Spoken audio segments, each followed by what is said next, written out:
Okay. Interchange of assertive sentence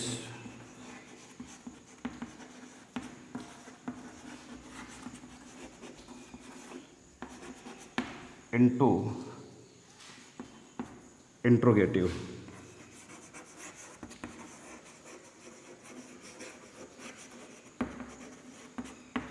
Into interrogative explained by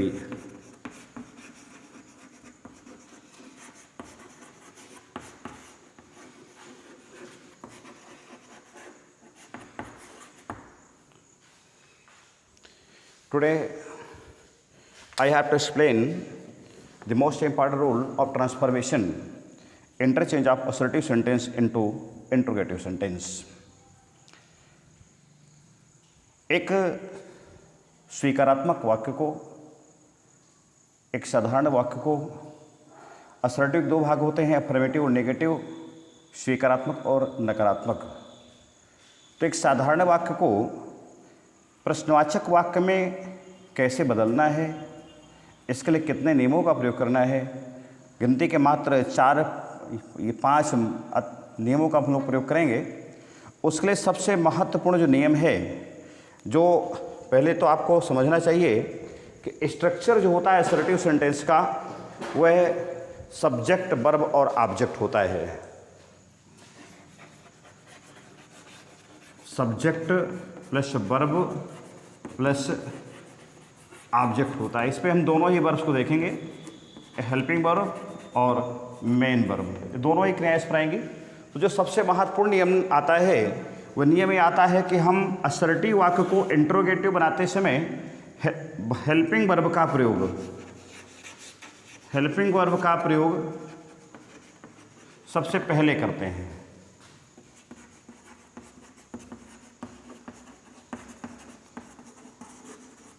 इसके बाद subject का प्रयोग होता है।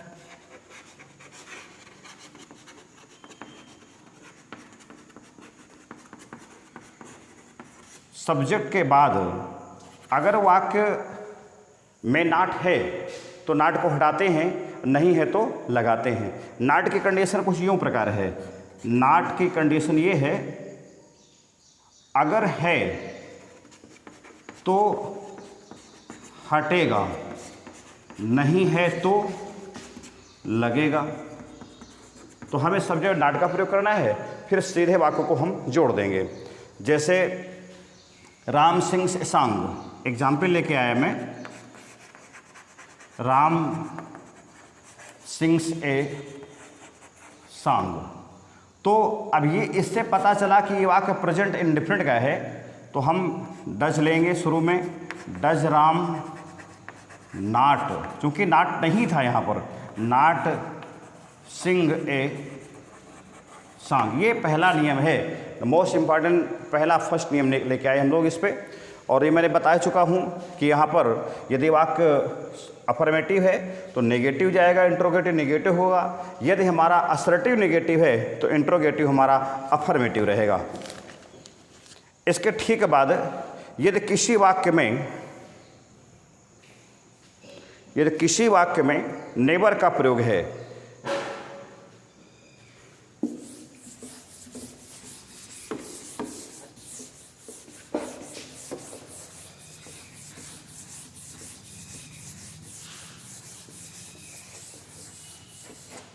यदि किसी वाक्य में नेवर का प्रयोग है तो नेवर को हम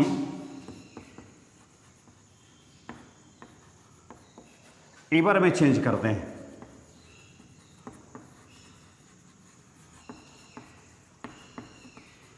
जैसे ही विल नेवर फॉरगेट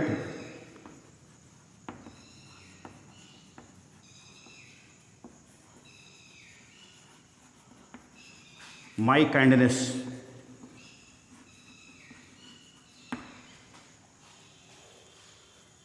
हम जब इंट्रोगेटिव लेके जाएंगे तो विल ही इवर, मैंने कहा था नेवर को इवर चेंज करते हैं, विल ही इवर फॉरगेट माई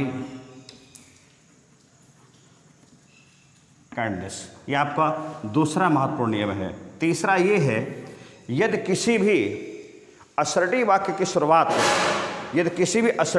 शुरुआत नो वन से होती है, नोबडी से होती है, तो उसको इंट्रोगेटिव में बदलते समय हम मात्र 2 नियमों का प्रयोग करते हैं। हम नोट करना चाहेंगे, ऐसे यदि किसी असर्टिव वाक्य की शुरुआत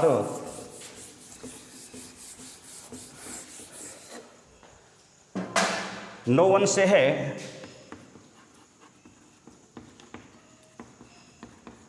तो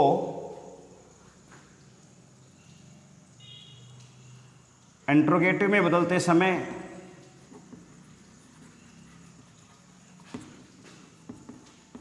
समय दो नियमों का प्रयोग करते हैं।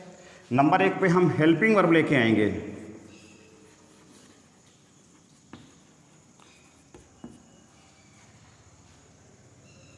इसके बाद हेल्पिंग वर्ब के ठीक बाद हम नो वन को एनी वन में बदलेंगे, एनी वन में बदल देंगे। इसके बाद वर्ब रहेगा और इसके बाद फिर जो जैसा सेंटेंस जोड़ेंगे। Helping verb plus any one plus verb plus object जो जैसा है, प्लस यहाँ पर क्वेश्चन मार्क लगाएंगे। एक दूसरा नियम ये है कि हम नो वन को हटा देंगे। नो वन को हम बिल्कुल हटाएंगे। इसके स्थान पर हम हु का प्रयोग करेंगे।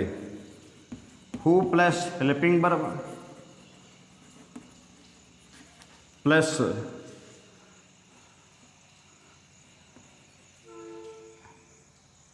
मेन वर्ब जो है, helping verb plus main verb. यहाँ पर आवश्यकता देख लेंगे। मुझे लगता है कि हु के साथ मैक्सिमम मेन वर्ब ही आएगा और फिर ऑब्जेक्ट और बाद में हम क्वेश्चन मार्क का प्रयोग करेंगे। यहाँ पर एक एग्जाम्पल है मेरे पास, नो वन नोज यू।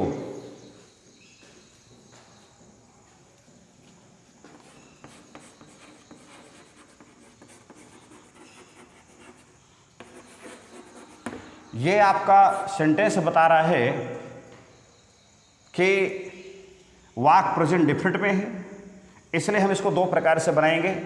पहला नियम ये है कि इसकी हेल्पिंग वर्ब लेके आएंगे तो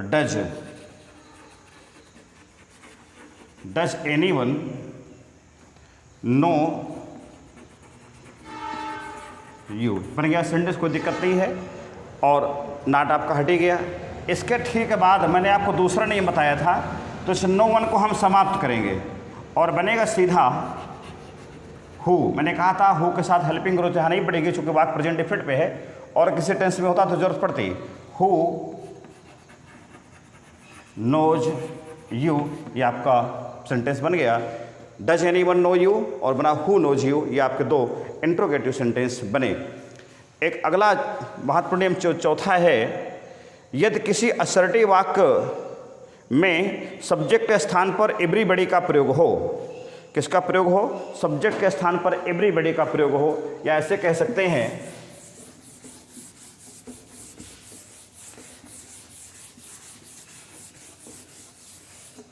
एवरीबॉडी, वाक्य की शुरुआत एवरीबॉडी से हो।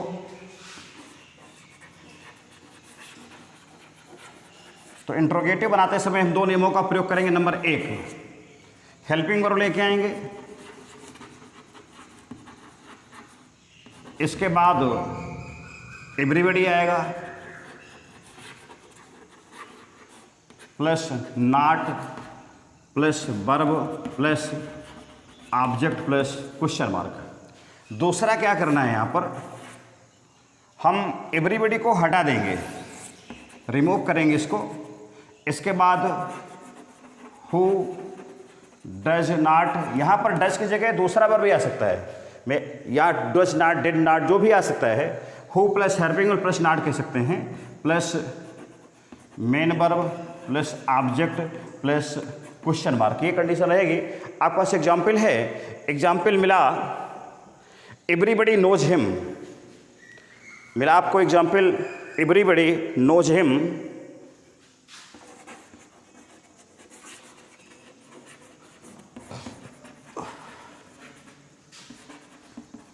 यह आपको सेंटेंस मिला। मैं आपको पहले नियम से बनाऊंगा तो सीधा सा आएगा डज, चूंकि वाक प्रेजेंट डिफरेंट में है इसे डज आएगा। Does everybody not know him, ये कंप्लीट हुआ सेंटेंस। दूसरा मैंने कहा था एवरीबडी के स्थान पर हु डज नॉट का प्रयोग करेंगे। चूंकि ये वाक्य आपका प्रेजेंट डिफिनिट में है इसलिए हेल्पिंग वर्ब आपकी डज ही आएगी, हु डज नॉट लगेगा। तो हु डज नॉट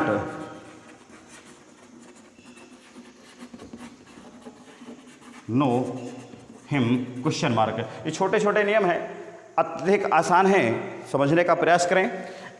कुछ ऐसे वाक्य होते हैं जिन पर व्हाई, व्हाट, व्हेन, हाउ से भी इंट्रोगेटिव बनाते हैं, जैसे it is no good to help this poor man.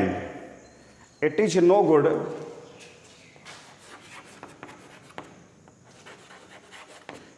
It is no good to help the poor man, this poor man. अब इसको हम जब बेसिक लेके जाएंगे तो इस शुरू में आएगा, is it any good to help this poor man, question mark हुआ। जब हम, मैंने कहा व्हाट से, तो what good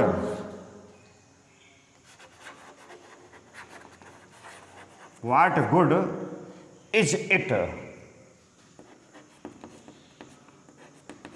to help this poor man, और क्वेश्चन मार्क लगेगा। ये आपके नियम थे, what good is it to help this poor man, और that's all for this period. Now I would like to request every viewers, please subscribe it.